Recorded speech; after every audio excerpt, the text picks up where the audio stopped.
গার্মেন্টসে অসন্তোষ ৬ কারণে।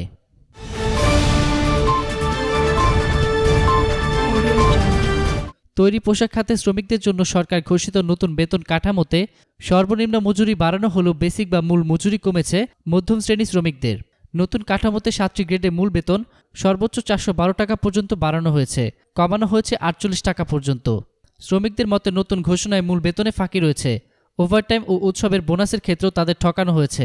তাই স্বল্প আয়ের এই শ্রমজীবীদের মধ্যে দানা বেঁধেছে অসন্তোষ। আর তাদের এই অসন্তোষের আগুনে ঘি ঢালছে দেশি বিদেশি স্বার্থন্বেষী কিছু মহল।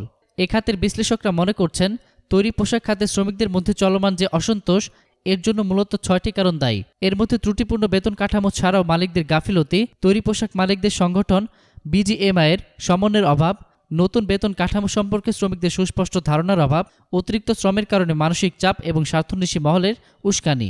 বিশ্লেষকদের মতে সমন্বিত পদক্ষেপ গ্রহণের মাধ্যমে দ্রুত বেতন কাঠামো সংশোধন সহ বিরাজমান অন্যান্য সমস্যার নিরসন না হলে পরিস্থিতি আরও ঘোলাটে হতে পারে। এতে আন্তর্জাতিক প্রতিযোগিতামূলক বাজারে মার খেতে পারে বাংলাদেশের রপ্তানি আয়ের অন্যতম খাত তৈরি পোশাক শিল্প, যা দেশের সামগ্রিক অর্থনীতিতে মারাত্মক নেতিবাচক প্রভাব ফেলবে। এতক্ষণ ফ্রিকি নিউজের সঙ্গে থাকার জন্য আপনাদের সবাইকে ধন্যবাদ।